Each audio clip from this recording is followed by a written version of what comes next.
जय हिंद साथियों, मैं अपने इस वीडियो में आपका पुनः स्वागत करता हूं। दोस्तों, आज हम लोग कक्षा 11 गणित में हम लोग बात करेंगे सम्मिश्र संख्या क्या होता है।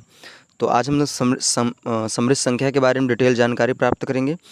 साथ ही साथ जो इसकी प्रश्नावली 5.1 है, इसमें हम लोग 4 प्रश्नों को भी डिस्कस करेंगे। तो चलिए शुरू करते हैं। सम्मिश्र संख्या है क्या, जिसको अंग्रेजी में बोलते हैं कॉम्प्लेक्स नंबर। आपने कॉम्प्लेक्स नाम सुना होगा। कॉम्प्लेक्स का मतलब होता है जटिल या कह सकते हैं कठिन। तो अगर हम बात करें सम्मिश्र संख्या की परिभाषा की, तो नाम से ही पता चल रहा है सम्मिश्र। सम्मिश्र का मतलब इसमें कई चीज़ें मिक्स होंगी, कई चीज़ें इसमें सम्मिलित होंगी, तो उन्हीं को हम लोग सम्मिश्र कहते हैं।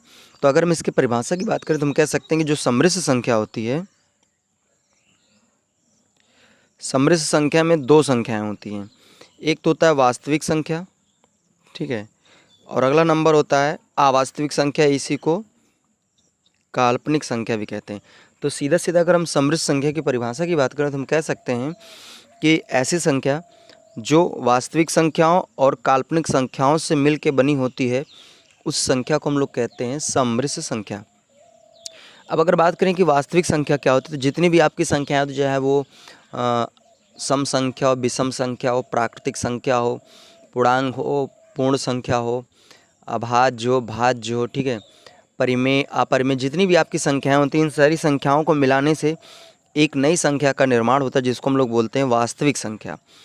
अब कुछ ऐसी भी संख्याएं होती जो वास्तविक नहीं होती हैं, तो उन्हें हम अवास्तविक या इनको हम लोग काल्पनिक मान लेते हैं, तो इसलिए इनको हम लोग काल्पनिक संख्या बोलते हैं।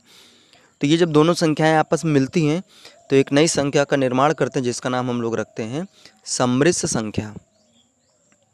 अगर हम बात करें कि काल्पनिक संख्या होती कैसी है, तो देखिए आपको बता दूं, यानी अंडर रूट के अंदर, वर्गमूल के अंदर जितने भी ऋणात्मक नंबर होंगे, जैसे ऋणात्मक नंबर में मैंने मान लिया x, तो कहने का अर्थ ये कि अगर वर्गमूल के अंदर यानी अंडर रूट के अंदर अगर कोई ऋणात्मक संख्या लिखी होती है, तो इस संख्या को हम लोग काल्पनिक संख्या बोलते हैं।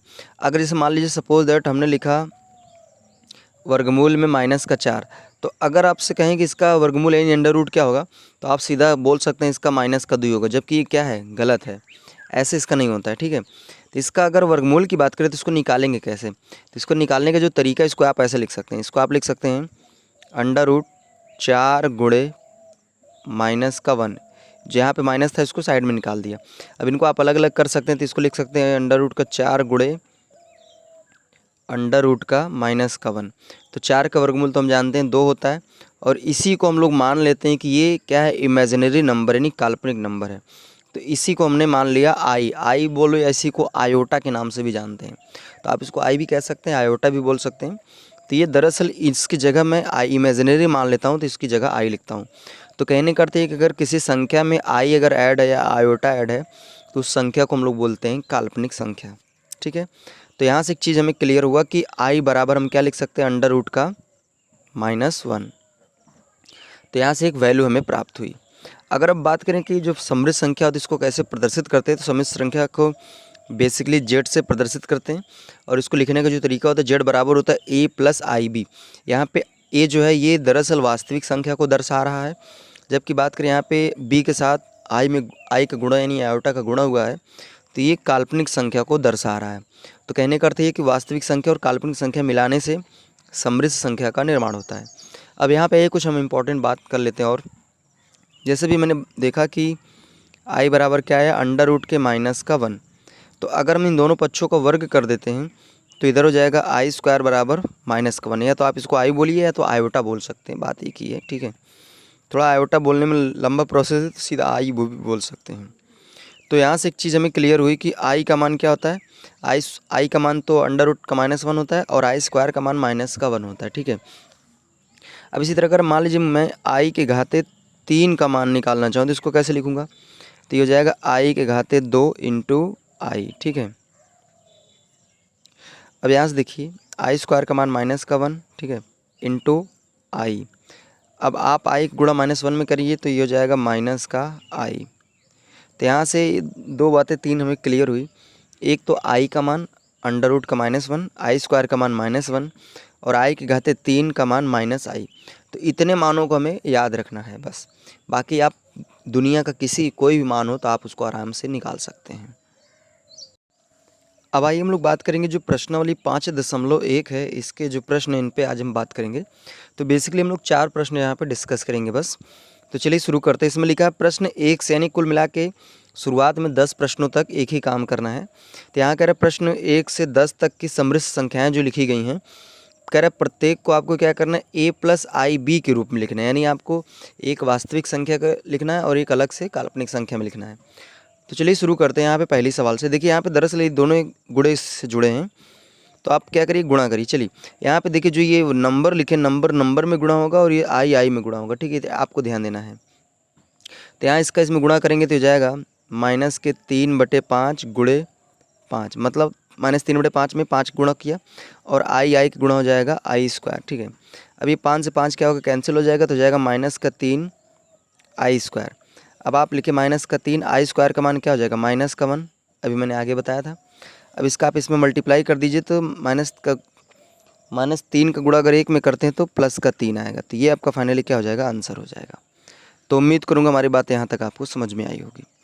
अब आइए यहाँ पे जैसे i की घाते 9 और i की घाते 19, इनका मान बताइए इन, ठीक है। तो देखिए एक काम आपको बताता हूँ, अगर जब कभी भी i पे अगर विषम घात हो तो इसको सम बनाया जाता है। तो कैसे बनाएंगे सम, जैसे i घाते 9 था तो इसको लिखिए 8 × i, ऐसे लिख सकते हैं।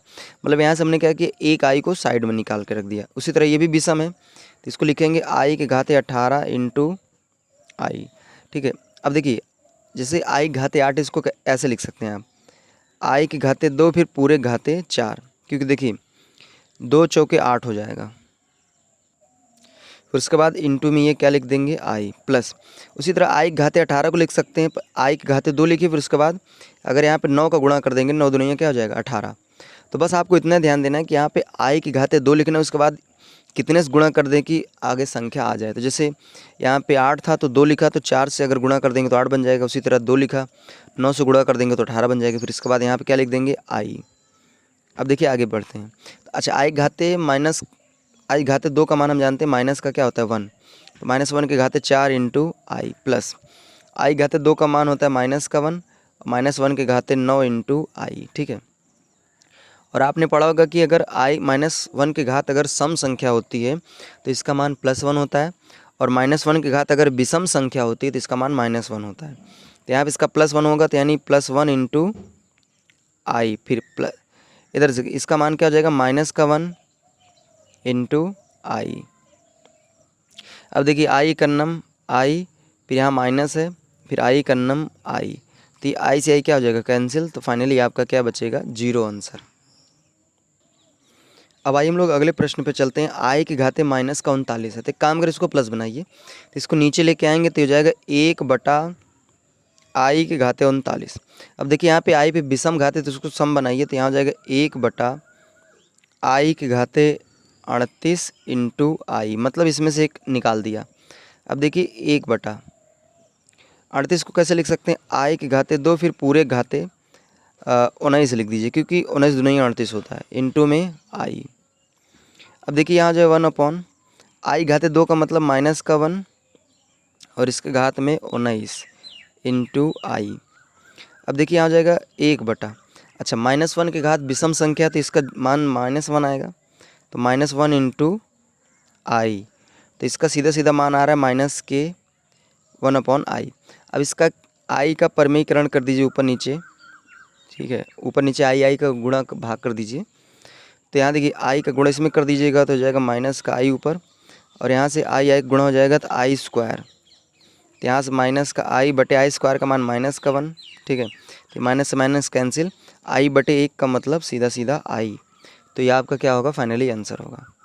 उसी तरह आपकी अगली चौथी सवाल है, इसको आइए सीखते हैं। इधर देखिए, इसमें जो यहाँ बाहर रखा है इसका अंदर गुणा करिए तो हो जाएगा 21 प्लस इसका गुणा इधर करेंगे तो संख्या में गुणा होगा, तो यहाँ हो जाएगा सीधा सीधा 21i, फिर बीच में प्लस है। अब i का अंदर गुणा करेंगे तो जाएगा ये 7i, फिर इसका यहाँ गुणा करेंगे तो जाएगा प्लस, देखिए i का गुणा हो जाएगा तो i² × 7, तो इधर हो जाएगा 21 प्लस, देखिए यहाँ पे 21 आई, यहाँ पे 7 आई, तो ये हो जाएगा टोटल 28i प्लस, अच्छा i² का मान क्या रखेंगे, -1 × 7, तो ये हो जाएगा 21 प्लस, ये हो जाएगा 28i, अच्छा -1 का गुणा 7 में करेंगे तो माइनस का 7 आएगा। अब 21 में 7 निकाल देंगे तो कितना आएगा, 21 में 7 निकालेंगे तो आएगा 15 + 28i। तो ये फाइनली आपका आंसर आया, जो कि a + ib ग्रुप में। हाँ, एक चीज़ आपको और बता दूँ, सुनिए, यहाँ पे मैंने a + ib ग्रुप में लिखने के लिए बोल रहा था ना, तो इसमें भी मैंने नहीं लिखा ना, तो इसमें लिखा। इधर देखिए, यहाँ पे सीधा सीधा 3 बचा था ना, तो इसको a + ib ग्रुप में लिखेंगे तो यहाँ लिखेंगे 0 × i, इस तरीके से लिखेंगे, ठीक है, क्योंकि a + ib ग्रुप में लिख उठा। यहाँ पे सिर्फ 0 आ गया तो इसको यहाँ पे +0 × i लिख सकते हैं। यहाँ पे अकेले i आया तो यहाँ पे आप i तो है लेकिन वास्तविक वाला नहीं है, तो 0 + आप i लिख सकते हैं। उसी तरह यहाँ पे देखिए a + ib ग्रुप में तो ये लिखा ही है। तो उम्मीद करूँगा हमारी सारी बातें आपको क्लियरली समझ में आई होगी। इसी तरह के जो आगे के प्रश्न हैं उनको हम लोग नेक्स्ट वीडियो में डिस्कस करेंगे। तो अब हमें दीजिए इजाज़त, इसी तरह मिलेंगे अगली वीडियो में। तब तक के लिए जय हिंद, वंदे मातरम।